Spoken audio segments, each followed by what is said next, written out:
Hello നമസ്കാരം, എല്ലാവർക്കും ഫിലിമി മലയാളിയിലോട്ട് സ്വാഗതം. അപ്പോൾ നമ്മൾ ഇന്ന് കാണാൻ പോകുന്നത് 2022 പുറത്തിറങ്ങിയിട്ടുള്ള ബ്ലഡ് ഫ്ലവർ എന്ന ഒരു അടിപൊളി ഹൊറർ മൂവിയാണ്. അപ്പോൾ നമുക്ക് ഡയറക്റ്റ് മൂവിലോട്ട് കിടക്കാം. വാ. സിനിമയുടെ സ്റ്റാർട്ടിങ് സീനിൽ ഇക്ബാൽ എന്ന പയ്യനും അവൻ്റെ കൂട്ടുകാരും വീടിൻ്റെ ടെറസിൽ പോയിരിക്കുക.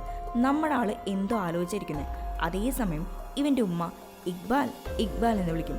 ഇവനും അത് കേട്ട് ഉമ്മ വിളിക്കുന്നിടത്തേക്ക് ചെല്ലും. എന്നാൽ ഉമ്മ ഇവനെ വിളിച്ച് സ്റ്റെയർ കേസ് ഇറങ്ങി. ഇവനും പിന്നാലിറങ്ങി. പിന്നെ നോക്കിയോ ഉമ്മയെ കാണാനില്ല. അതേസമയം ഇവന്റെ പുറകിലൂടെ ഒരു പെണ്ണ് ക്രോസ് ചെയ്തു പോകും. അങ്ങനെ നോക്കിയും പിടിച്ചും വരുമ്പോൾ ഉമ്മ ലിഫ്റ്റിലിരിക്കുന്നു. അവിടെ ഇരുന്ന് ഉമ്മയുടെ ബാഗിൽ നിന്ന് ടോർച്ച് എടുത്ത് ഇത് നിന്റെ ഉപ്പയ്ക്ക്, ഇത് എനിക്ക്, ഇത് നിനക്കെന്ന് പറഞ്ഞ് ടോർച്ച് കൊടുക്കും. ഇവനും അത് മേടിക്കാൻ കൈ നീട്ടുമ്പോൾ തൊട്ടപ്പുറത്ത് ആരോ വന്ന് നിൽക്കും. ആരാണെന്ന് നോക്കിയാൽ ഭയങ്കര കൊടൂരായിട്ടുള്ളൊരു രൂപം. ഇത് കണ്ട് ഞെട്ടി അവൻ ഒന്നും കൂടി സൂക്ഷിച്ചു നോക്കിയാൽ അത് അവൻ്റെ ഉമ്മയാണ്. അപ്പോൾ പിന്നെ ലിഫ്റ്റിലിരിക്കുന്നത് ആരാണെന്ന് വെച്ച് നോക്കിയാൽ അവിടെ ആരെയും കാണാനുമില്ല. അവിടെ സീൻ കട്ട് ചെയ്താൽ ഇതാണ് ഇവൻ്റെ ഫാമിലി. ഇന്നേരം ഇവൻ്റെ ഉപ്പ പറയുന്നുണ്ട്, ഇന്ന് നമുക്കൊരു സ്ഥലം വരെ പോകാനുണ്ട്. അവിടെ ആ വീട്ടിൽ പെൺകുട്ടിയുടെ ദേഹത്ത് പ്രേതം പ്രവേശിച്ചിട്ടുണ്ട്. ബാധ ഒഴിപ്പിക്കാനായിട്ട് നമുക്ക് ഇന്ന് രാത്രി തന്നെ പോകണം. ഇത് കേട്ടതും അവൻ്റെ മുഖം ഒരു മാതിരിയായി. കാരണം അവൻ ആ ജോലി അത്രയ്ക്കൊന്നും ഇഷ്ടമല്ല. എന്നിരുന്നാലും ഉപ്പ പറഞ്ഞതനുസരിച്ച് അവരെല്ലാവരും ആ വീട്ടിലേക്ക് പോകും. അവിടെ എത്തിയപാട് ഉമ്മ ബാഗിൽ നിന്ന് ടോർച്ച് എടുത്ത് ഇത് ഉപ്പയ്ക്ക്, ഇതെനിക്ക്, ഇത് നിനക്ക്. ഈ സീൻ കണ്ടതും അവന് എന്തോ ഒരു സ്പെല്ലിംഗ് മിസ്റ്റേക്ക് തോന്നി. ഉടനടി ഉമ്മ അവിടേക്ക് പോകാതെ എന്ന് പറയും. എന്താ മോനെ അങ്ങനെ പറഞ്ഞത്? ഇത് അള്ളാഹുവിന് വേണ്ടി നമ്മൾ ചെയ്യുന്ന ജോലിയല്ലേ? അങ്ങനെ അവരെല്ലാവരും ആ വീട്ടിലേക്ക് എൻട്രി അടിക്കും. ശേഷം അവൻ്റെ അനുജത്തിയെ അവിടെ ഒരു ചെയറിലിരുത്തി അവിടെ നിൽക്കുന്ന ആ ലേഡിയുടെ കൂടെ മുറിയിലേക്ക് ചെല്ലും. അവിടെ ഒരു സ്ത്രീ മരിച്ചു കിടക്കുന്നുണ്ട്. അതിന് തൊട്ട് മുകളിലായിട്ട് ഒരു പയ്യൻ എയറിലിങ്ങനെ പൊങ്ങിക്കിടപ്പുണ്ട്. ഇതൊക്കെ എന്താ ഇങ്ങനെയെന്ന് വിചാരിച്ച് ക്യാമറ അങ്ങനെ തന്നെ മറ്റൊരു സൈഡിലേക്ക് ഫോക്കസ് ചെയ്താൽ പ്രേതം ഇവരെ നോക്കി ഭയങ്കരമായിട്ട് അട്ടഹാസിക്കും. അടുത്ത സെക്കൻഡ് പ്രേതം ഇക്ബാലിന്റെ ഉപ്പയുടെ കഴുത്തിന് പിടിച്ച് അവനെ തള്ളിയിടും. അതേ നേരം അവൻ്റെ ഉമ്മ മന്ത്രങ്ങളെല്ലാം ചൊല്ലി അവളെ വരുതിയിലാക്കാൻ ശ്രമിക്കും. പക്ഷെ സാധിക്കില്ല. അവൾ പൂർവാധികം ശക്തിയോടെ ഓടി വന്ന് നമ്മുടെ ഇക്ബാലിന്റെ കഴുത്തിന് പിടിക്കും. അവനാണെങ്കിൽ വേദന കൊണ്ട് കരയാൻ തുടങ്ങി. ഉടനടി ഉമ്മ ഓടി വന്ന് അവളുടെ തലയിൽ കൈവച്ച് ശക്തമായിട്ട് പ്രാർത്ഥിച്ച് അവളെ ഒതുക്കും. ഇപ്പൊ പ്രേതം ഉമ്മയെ നോക്കി കരഞ്ഞ് എന്നെ രക്ഷിക്കേ, എന്നെ സഹായിക്കെന്ന് പറഞ്ഞ് ഉമ്മയുടെ അടുത്ത് വരും. അങ്ങനെ ഉമ്മയുടെ അടുത്ത് വന്ന് ഇക്ബാലിന്റെ കഴുത്തിന് പിടിച്ച് ഞെരുക്കും. കൂടാതെ ഇതിന്റെ തലയുടെ പുറകിൽ മറ്റൊരു പ്രേതം പ്രത്യക്ഷപ്പെട്ട് ഇക്ബാലിന്റെ വായിലേക്ക് ഒരു കറുപ്പ് പുക മാതിരി എന്തോ ഒന്ന് പോയിക്കൊണ്ടിരിക്കും. അപ്പോഴേക്കും ഈ കാഴ്ച ഉമ്മ കാണും. ഉടനെ ഉമ്മ തൻ്റെ മകനെ രക്ഷിക്കാനായിട്ട് അവനെ മാറ്റി ആ സ്ഥാനത്ത് നിൽക്കും. അതോടെ അമ്മയുടെ വാ വഴി ആ കറുപ്പ് പ്രേതം അവളുടെ ശരീരത്തിലേക്ക് പ്രവേശിക്കും. ഇന്നേരം അവിടേക്കെത്തിയ ഉപ്പയും മകനും ചേർന്ന് മന്ത്രങ്ങൾ ചൊല്ലി ആ പ്രേതത്തെ കുപ്പിയിലേക്ക് ആവാഹിച്ചു അടയ്ക്കും. പക്ഷേ എന്നിരുന്നാലും ഉമ്മ മരിക്കും. ഇത് കണ്ട് രണ്ടുപേരും തേങ്ങി കരയും. അടുത്ത ദിവസം കാലത്ത് എല്ലാവരും ചേർന്ന് ഉമ്മയെ അടക്കം ചെയ്തു. നമ്മുടെ ഇക്ബാൽ ഒത്തിരി സങ്കടത്തിലാണ്. ഇക്ബാലിന് 14 വയസ്സായതിനു ശേഷം അവന് പ്രേതങ്ങളെ കാണാനായിട്ട് സാധിക്കും.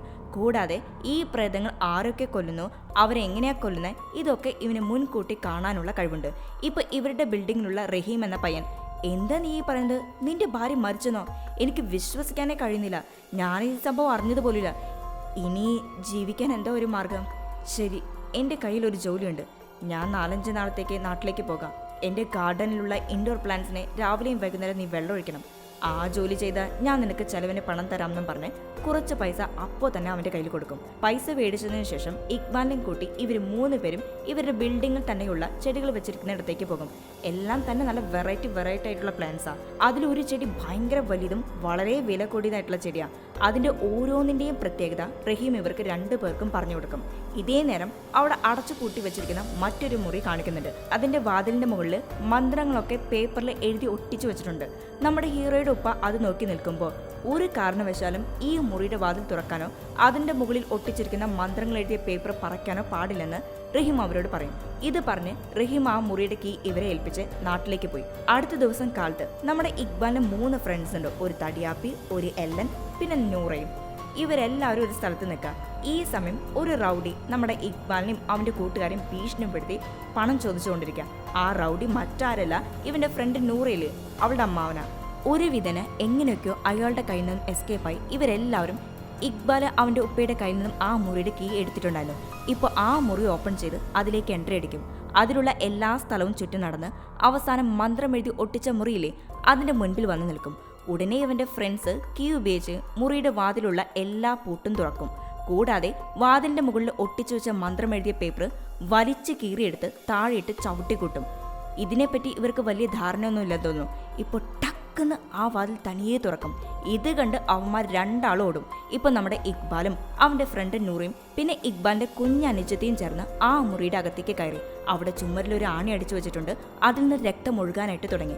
ഇതൊന്നും പോരാതെ ചുമരിന്റെ ഒരു ഭാഗത്ത് മാത്രം നല്ല ഇരുട്ട്. അതിലൊരു സാത്താന്റെ രൂപം തെളിഞ്ഞു കാണാനുണ്ട്. അത് പക്ഷെ നമ്മുടെ ഇക്ബാലിനെ മാത്രമേ കാണാനുള്ളൂ. അന്ന് നൈറ്റ് ഇവന്റെ മുറിയിലെ ബാത്റൂമിൽ നിന്ന് ആരോ ഇവനെ ഇക്ബാൽ ഇക്ബാൽ എന്ന് വിളിക്കും. ആരോ വിളിക്കുന്നെന്ന് വെച്ച് ഇവൻ ചെന്ന് നോക്കിയാൽ ആരെയും കാണാനില്ല. പെട്ടെന്ന് കണ്ണ് തുറന്നു നോക്കിയാൽ ഇതെല്ലാം തന്നെ ഇക്ബാലിന്റെ സ്വപ്നമായിരുന്നു. ഇപ്പൊ അവൻ ആ ബെഡിൽ നിന്ന് എഴുന്നേൽക്കുമ്പോൾ ഇവന്റെ തൊട്ടപ്പുറത്ത് എന്ന് പറഞ്ഞാൽ തൊട്ടപ്പുറത്ത് ഒരു പ്രേതം കിടപ്പുണ്ട്. ഇത് മനസ്സിലാക്കിയ ഇക്ബാൽ മന്ത്രങ്ങൾ ചൊല്ലാൻ ആരംഭിക്കും. ഇതോടെ പ്രേതം അവിടുന്ന് പോകും. അതേ നേരം ഇക്ബാൽ പുറത്തേക്ക് ഇറങ്ങി. അവിടെ നൂറയുടെ മുത്തശ്ശി നിൽപ്പുണ്ട്. ആ മുത്തശ്ശിയുടെ തലച്ചോറ് പുറത്തേക്ക് ഇങ്ങനെ കാണാനുണ്ട്. ഈ കാഴ്ച കണ്ട് അവൻ പേടിച്ച് അവിടുന്ന് ഓടി. അടുത്ത ദിവസം കാലത്ത് മുത്തശ്ശി പ്രാർത്ഥിച്ചുകൊണ്ടിരിക്കുമ്പോൾ തൊട്ടപ്പുറത്തുള്ള ലിഫ്റ്റിൽ നിന്ന് എന്തോ ഒരു ശബ്ദം കേൾക്കും. ഉടനെ അവിടെ ചെന്ന് നോക്കിയാൽ ലിഫ്റ്റ് തുടർച്ചയായിട്ട് തനിയെ തുറക്കുകയും അടയുകയും ചെയ്യും. ഇപ്പൊ പെട്ടെന്ന് ആ ലിഫ്റ്റിന്റെ ഒരു ഭാഗത്ത് ഒരു പ്രേതം നിൽപ്പുണ്ട്.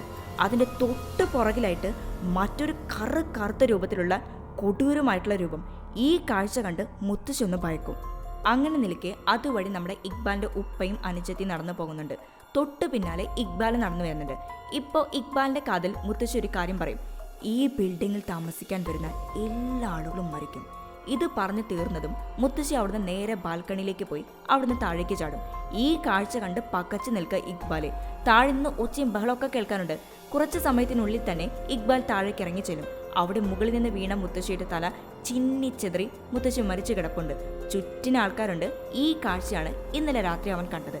ഇപ്പൊ ശരിക്കും മുത്തശ്ശിയെ നോക്കിയാൽ ഒരു കൊടൂരമായിട്ടുള്ള രൂപം മുത്തശ്ശിയുടെ തല പൊക്കി അവിടെ കിടക്കുന്ന രക്തം നക്കി കുടിച്ചുകൊണ്ടിരിക്കാം. ഇത് കണ്ട് പേടിച്ച് അവൻ അവിടുന്ന് സ്ഥലം വിടും. അങ്ങനെ ഇരിക്കെ ഒരു ദിവസം നമ്മുടെ ഇക്ബാലും അവന്റെ ഉപ്പയും അനുജത്തിയും ചേർന്ന് ഒരു പ്രേതപ്പടം കാണാനായിട്ട് തിയേറ്ററിലേക്ക് പോകും. ഇതേ സമയം ഇവന്റെ തൊട്ടപ്പുറത്ത് ഒരാൾ വന്നിരിക്കും. ഇക്ബാൽ അയാൾ തിരിഞ്ഞു നോക്കിയാൽ നമ്മുടെ നൂറയിലെ അവളുടെ അമ്മാവനാ. അവന്റെ വായെല്ലാം കീറി രക്തം ഒഴുകിയിറങ്ങുന്നുണ്ട്. കണ്ടാൽ തന്നെ പേടിപ്പെടുത്തുന്ന ഒരു രൂപം. ഇത് നമ്മുടെ ആൾക്ക് വല്ലാത്ത ഷോക്കാവും. ഉടനടി അവിടുന്ന് അവൻ എഴുന്നേറ്റ് ഓടും. അടുത്തത് അയാളാണ് മരിക്കാൻ പോകുന്നതെന്ന് തോന്നുന്നത്. അന്ന് വൈകുന്നേരം ആ ചെടി വെച്ച മുറിയിലെ അതിന്റെ വാതിൽ തനിയെ തുറക്കും. ഉടനെ ഇവനും അതിന്റെ അകത്തേക്ക് പ്രവേശിക്കും. അവിടെ ചെന്ന് ആ പ്രേതമുറിയിലേക്ക് കയറും. ഇന്നേരം ഇക്ബാലിന്റെ ഉപ്പ അവിടെ വന്ന് ചെടികൾക്ക് വെള്ളം ഒഴിച്ചുകൊണ്ടിരിക്കാം. ചെവിയിലാണെങ്കിൽ ഹെഡ്സെറ്റ് വെച്ചിട്ടുണ്ട്. അതുകൊണ്ട് തന്നെ തൊട്ടു പുറകിൽ നിന്ന് ഇയാൾ കരയുന്ന ശബ്ദമൊന്നും അവൻ കേൾക്കില്ല. ഇപ്പൊ അമ്മാവനെ കാണിക്കുന്നുണ്ട്. അവന്റെ വായിൽ വിരലിട്ട് പ്രേതം വലിച്ചു കീറി പറയ്ക്കും. ആ ഒരു മുഖമാണ് ഇക്ബാൽ തിയേറ്ററിൽ വെച്ച് കണ്ടത്. അടുത്ത ദിവസം നമ്മുടെ മുത്തശ്ശിയുടെ മൃതദേഹം പൊതുദർശനത്തിന് വച്ചിരിക്കാം. ആ സമയം അവിടേക്ക് എത്തിയ ഹീറോ കാണുന്ന കാഴ്ച അവന്റെ ഫ്രണ്ട്സ് രണ്ടുപേരും രക്തത്തിൽ കുളിച്ചു നിൽക്കുന്ന. ഇത് കണ്ടതും ഇക്ബാൽ അവിടെ നിന്ന് നേരെ പ്ലാൻസ് വെച്ചിരിക്കുന്ന മുറിയിലേക്ക് ചെല്ലും.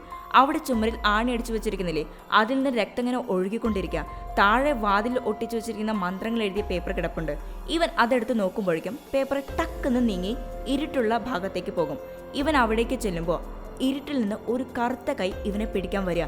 അതേ നേരം നൂറ കരയുന്ന ശബ്ദം കേട്ട് ഇവൻ അവിടേക്ക് ചെല്ലും. അവിടെ ചെടിച്ചട്ടിയുടെ സൈഡിൽ ഇവരുടെ ഫ്രണ്ട് വളരെ ക്രൂരമായ രീതിയിൽ കൊല ചെയ്യപ്പെട്ട് കിടക്കുക. നെക്സ്റ്റ് സീനിൽ അവിടേക്ക് പോലീസ് എത്തി നമ്മുടെ ഹീറോയുടെ ഉപ്പയെ ചോദ്യം ചെയ്യുന്നുണ്ട്. കാരണം ഇപ്പോൾ അത് മൊത്തം നോക്കി നടത്തുന്നത് ഇക്ബാലിന്റെ അച്ഛനല്ല.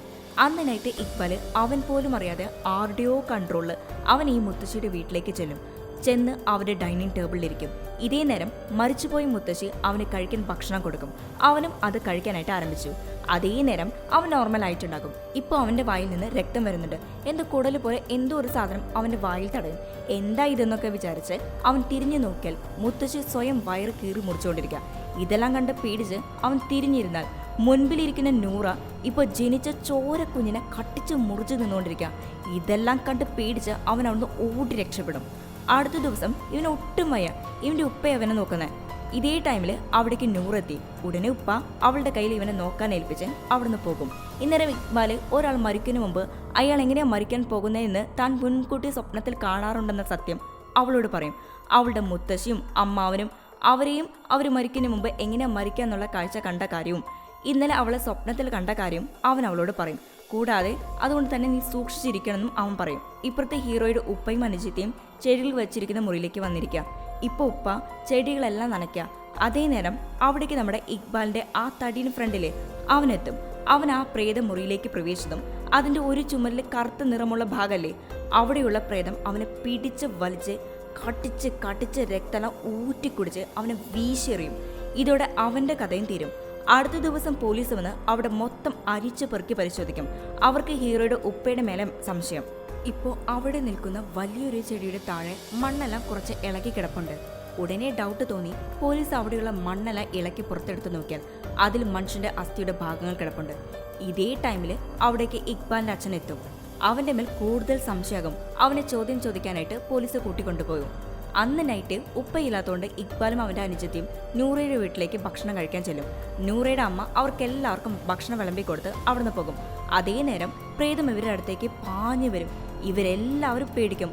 ഇപ്പൊ നമ്മുടെ ഇക്ബാല് മന്ത്രങ്ങളെല്ലാം ചൊല്ലാൻ ആരംഭിച്ചു. പക്ഷെ അത് ഫലം കാണില്ല. ആ പ്രേതം നമ്മുടെ നൂറയെ പിടിച്ചു വെച്ച് അവളുടെ വായിലേക്ക് കറുപ്പ് രൂപത്തിലുള്ള എന്തോ ഒരു ദ്രാവകം ഛർദ്ദിക്കും. പിന്നീട് അതിനവിടെ കാണാനില്ല. അടുത്ത ദിവസം നൂറ സുഖമില്ലാതെ കിടക്കാം. ഇപ്പുറത്തെ പോലീസ് ഉപ്പയെ ചോദ്യം ചെയ്തുകൊണ്ടിരിക്കുക. ഇപ്പൊ നൂറയുടെ അമ്മാവന്റെ ഫോട്ടോ കാണിച്ച് ഇവൻ 2-3 ദിവസമായിട്ട് കാണാതായിട്ട് ഇവനെ നീ കണ്ടോന്ന് കേൾക്കും. ഇല്ല. ഇന്നേരം അവിടേക്ക് ഒരു ഓഫീസർ ആ മന്ത്രങ്ങൾ എഴുതിയിട്ടുള്ള പേപ്പറില്ലേ അത് കൊണ്ടുവരും. ഇത് കണ്ട ഉപ്പയ്ക്ക് കാര്യം പിടികിട്ടും.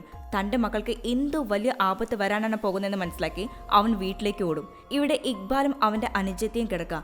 അതേസമയം മുകളിൽ നിന്ന് ഢം ഢം ഢം എന്ന ശബ്ദം കേൾക്കുന്നുണ്ട്. എന്തു ചെയ്യണമെന്നറിയാതെ ഇവർ നിൽക്കുമ്പോൾ അവിടേക്ക് ഉപ്പ എത്തും. ഉടനെ 3 പേരും ഇവരുടെ വീടിന്റെ തൊട്ട് മുകളിലുള്ള നൂറയുടെ വീട്ടിലേക്ക് ചെല്ലും. അവിടെ നൂറയുടെ ദേഹത്ത് പ്രേതം കയറി അവൾക്ക് കഴിക്കാൻ ഉമ്മ കൊണ്ടുവന്ന ഭക്ഷണം അമ്മയുടെ വായിലേക്ക് കുത്തി കയറ്റുക. ഇത് കണ്ട ഉപ്പ മന്ത്രങ്ങളെല്ലാം ചൊല്ലാൻ തുടങ്ങി. അവന്റെ ശക്തിയായ മന്ത്രത്തിലെ അവൾ ഒന്ന് അടങ്ങി അനങ്ങാതെ അങ്ങനെ തന്നെ നിൽക്കും. ഇന്നേരം പോലീസ് അവരുടെ വീട്ടിലേക്ക് എത്തിയിട്ടുണ്ടാക്കും. നൂറയുടെ അമ്മ മുറിക്ക് പുറത്തിറങ്ങി അവരുടെ അടുത്ത കാര്യങ്ങളൊക്കെ പറഞ്ഞുകൊണ്ടിരിക്കുക. ഇതേ സമയം അവിടെ വാളിൽ ഒരു പെൺകുട്ടിയുടെ ചിത്രം ഇരിപ്പുണ്ട്. ഇത് ആരാന്ന് പോലീസ് കേൾക്കും. ഇതെന്റെ മൂത്ത മകളാ, അതായത് നൂറയുടെ ചേച്ചി. അവളെ 10 വർഷങ്ങൾക്ക് മുൻപ് കാണാതായി. പിന്നീട് ഒരു വിവരമില്ല. എല്ലായിടത്തും ഞങ്ങൾ അവളെ അന്വേഷിച്ചു. അങ്ങനെ പറഞ്ഞു നിൽക്കി അമ്മാവന്റെ ബോഡി താഴെ ഒരു പറമ്പിൽ കണ്ടെത്തിയ വിവരം കിട്ടും. ഉടനെ പോലീസ് അവിടേക്ക് വച്ചു പിടിക്കും. ശരീരമെല്ലാം ചീഞ്ഞളിഞ്ഞു പോയിട്ടുണ്ടാകും. അതേ നേരം അപ്പുറത്ത് നൂറയുടെ ശരീരത്തിലുള്ള പ്രേതം പൂർവാധികം ശക്തിയോടെ വീണ്ടും നമ്മുടെ ഇക്ബാലിനെയും അവന്റെ അച്ഛനെയും ആക്രമിക്കാൻ ആരംഭിച്ചു. ഒരു ഘട്ടത്തിൽ നൂറ ഇക്ബാലിന്റെ വായ് പിടിച്ചു വലിച്ച് കട്ടിനടിയിലേക്ക് കൊണ്ടുപോകാൻ നോക്കുമ്പോൾ ഇപ്പുറത്തെ നൂറയുടെ അമ്മ അവന്റെ കാല് പിടിച്ചു വലിച്ച് അവൻ അവളുടെ കയ്യിൽ നിന്ന് രക്ഷിക്കും. അതേസമയം ഇപ്പൊ പ്രേതത്തെ, അതായത് നൂറയെ അവിടെ ഒന്നും കാണാനില്ല. എവിടെ പോയി എന്ന് വിചാരിച്ച് ഇവരവിടെ മുഴുവൻ നോക്കുമ്പോൾ ഹാളിൽ ഇരുത്തിപ്പോയ ഇക്ബാലിന്റെ അനുജത്തിയും കാണാനില്ല. അവളെ അവിടെ മുഴുവൻ തരയുമ്പോൾ ചുമരിന്റെ സൈഡിൽ പേടിച്ച് പതറി ഒളിഞ്ഞു നിൽക്കുന്നുണ്ട് അവള്. ഇതേ നേരം അവിടെ ഒരു കോർണറിലുണ്ടായിരുന്ന നൂറ കയ്യിലുള്ള കത്തി ഉപയോഗിച്ച് പറന്ന് വന്ന് ഇക്ബാലിനെ കൊല്ലാൻ നോക്കും. കറക്റ്റ് ടൈമിൽ അവന്റെ മുൻപിൽ അവന്റെ ഉപ്പ വന്ന് നിൽക്കും. ആ കത്തി ചക്കെന്ന് അവന്റെ നെഞ്ചിൽ കുത്തിയിറങ്ങി. അതേ നേരം കുഞ്ഞിന്റെ ദേഹത്ത് കത്തി വെച്ച് അവളെല്ലാവരെയും ഭയപ്പെടുത്തും. നീ എങ്ങനെയെങ്കിലും നിന്റെ അനുജത്തെ രക്ഷിക്കുമെന്ന് പറഞ്ഞ് ഉപ്പ അവന്റെ തലയിൽ കൈവച്ച് പ്രാർത്ഥിക്കും. ഇതോടെ അവന് എന്തോ ഒരു ശക്തി കിട്ടിയതുപോലെ ഇപ്പോൾ അവൾ അവന്റെ അടുത്തേക്ക് വന്ന് കയ്യിലുള്ള കത്തി താഴെയിട്ട് അവന്റെ കഴുത്ത് പിടിച്ചു ഞെരുക്കും. ഇതേ ടൈമിൽ അവൻ അവളുടെ തലയിൽ കൈവച്ച് ശക്തമായിട്ട് പ്രാർത്ഥിക്കാൻ തുടങ്ങി. ഇപ്പോൾ അവളുടെ വായിൽ പോയ ആ കറുപ്പ് സാധനം ഉണ്ടല്ലോ, അത് പുറത്തേക്ക് വരാൻ തുടങ്ങി. ഉടനെ ഇവൻ വേറൊരു വഴിയില്ലാതെ അത് അങ്ങനെ തന്നെ അവന്റെ വായിലേക്കാക്കും. അത് മുഴുവൻ വായിലായ അടുത്ത സെക്കൻഡ് അവനൊരു പ്രേതമായി കഴിഞ്ഞു. ഇപ്പൊ അവൻ അവിടെ നിന്ന് കൂട്ടുകൂടാന്ന് ഓടിപ്പോകും. അതേ നേരം നൂറ നോർമലായി. ഇതേ സമയം നാട്ടിലേക്ക് പോയ റഹീം തിരികെ വരും. നമ്മുടെ ഇക്ബാലെ എവിടെ പോയെന്ന് വെച്ചാൽ അവൻ ആ വലിയ ചെടി വെച്ച സ്ഥലം മാതി അവിടുത്തെ മണ്ണെല്ലാം എടുത്തു മാറ്റി അതിലുള്ള തലയോട്ടിയും മനുഷ്യന്റെ അസ്ഥിയെല്ലാം എടുത്തു നോക്കിയ ശേഷം പ്രേതമുറിയിൽ പോയി അവിടെ ചുമരിൽ ആണി അടിച്ചു വെച്ചിട്ടുണ്ടല്ലോ, ആ ഭാഗം മുഴുവൻ മാന്തിയെടുത്ത് അതിന് എന്തോ ഒന്ന് എടുക്കും. ഇതേ നേരം അവിടേക്കെത്തിയ അവന്റെ ഉപ്പ അവന്റെ തലയിൽ കൈവച്ച് മന്ത്രങ്ങൾ ചൊല്ലാൻ തുടങ്ങി. ഈ സമയം അവനൊരു സ്വപ്നം കാണും. വളരെ വിജനമായ സ്ഥലം. അവിടെ അവൻ ഇങ്ങനെ പൊന്തി കിടക്കാം. ഇവന്റെ തൊട്ടു മുൻപിലായിട്ട് ഇവന്റെ ഉമ്മ വന്നു നിൽക്കും. അവൾ ഇവന്റെ തലയിൽ തലോടി എന്തൊക്കെയോ സംസാരിക്കുന്നുണ്ട്. പക്ഷെ അതൊന്നും ഇവൻ കേൾക്കുന്നില്ല. നീ എൻ്റെ ഉമ്മയില്ലെന്നും പറഞ്ഞ് അവൻ താഴെ വെള്ളത്തിലേക്ക് നോക്കുമ്പോൾ ഇവന്റെ മുൻപിൽ നിൽക്കുന്നത് ആ ക്രൂര രൂപമുള്ള പ്രേതാണ്. ഇത് കണ്ട് പിടിച്ചതും അവൻ കണ്ണു തുറക്കും. അവന്റെ ശരീരത്തിലുണ്ടായിരുന്ന ബാധ ഒഴുകുകയും ചെയ്യും. സന്തോഷം കൊണ്ട് ഉപ്പയും മകനും കെട്ടിപ്പിടിക്കും. ഇപ്പുറത്ത് റഹീം നേരെ അവന്റെ ചെടികൾ വെച്ചിരുന്ന സ്ഥലത്തേക്കായിരിക്കും പോയിട്ടുണ്ടാകുക. അവിടെ ചെന്നതും മണ്ണെല്ലാം മാന്തി അസ്ഥികളെല്ലാം പുറത്തിട്ടത് കണ്ട് അവൻ ആകെ ഷോക്കാകും.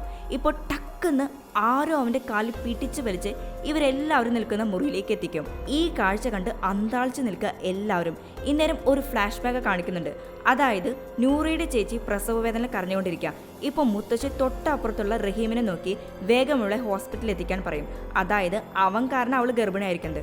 അവൻ അവളെ ഹോസ്പിറ്റലിലേക്ക് കൊണ്ടുപോയില്ല. പകരം അവൻ്റെ കയ്യിലുള്ള ഒരു ആയുധം വെച്ച് പൂർണ്ണ ഗർഭിണിയെ അവളെ വെട്ടി തുണ്ടം തുണ്ടാക്കി വയറ് പൊളിച്ചെടുത്ത് അതിൽ നിന്ന് ആ ചോര കുഞ്ഞിനെടുത്ത് നമ്മുടെ അമ്മാവൻ്റെ സഹായത്തോടെ ചുമര് തുളച്ച് അതിൽ വെച്ച് സിമെൻ്റ് ഇട്ട് മൂടും.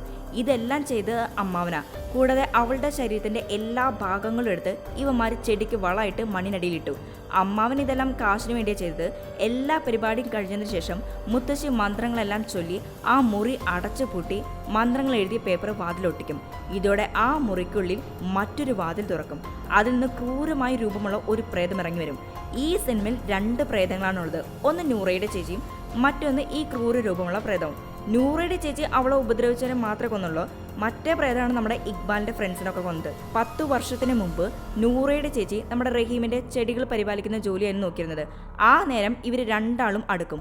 അങ്ങനെ അവൾ ഗർഭിണി. അത് പുറത്തു വരാതിരിക്കാനായിട്ടാണ് അവളെ കൊന്നത്. ഇപ്പോൾ അതിന് പകരം അവളോട് ദ്രോഹം ചെയ്തവരെ ആരെയും വെറുതെ വിട്ടില്ല. ഇപ്പോൾ റഹീം കണ്ണു തുറന്നു നോക്കിയാൽ അവൻ മറ്റൊരു ലോകത്താണ്. അവൻ്റെ മുൻപിൽ ആ പ്രേതം നിൽപ്പുണ്ട്. ആ ക്രൂരമായ പ്രേതം അവനെ വലിച്ചു കീറി പറിച്ചു കൊല്ലും. ഇപ്പോൾ ഇവിടെ ആ പ്രവേശന കവാടം നോക്കി ഇക്ബാലും അവൻ്റെ ഉപ്പയും പ്രാർത്ഥിക്കാൻ ആരംഭിക്കും. അവരുടെ മന്ത്രങ്ങളുടെ ശക്തിയിൽ ആ പ്രേതം അതിനുള്ളിൽ തളയ്ക്കപ്പെട്ട് ആ കവാടം എന്നേക്കുമായിട്ട് അടയും. നൂറയുടെ ചേച്ചി പക വീട്ടിയതിനു ശേഷം അവളുടെ ആത്മാവ് ഈ ലോകം വിട്ടു പോവുകയും ചെയ്യും. ഇതോടെ ഈ സിനിമ ഇവിടെ അവസാനിക്കും. ബായ്.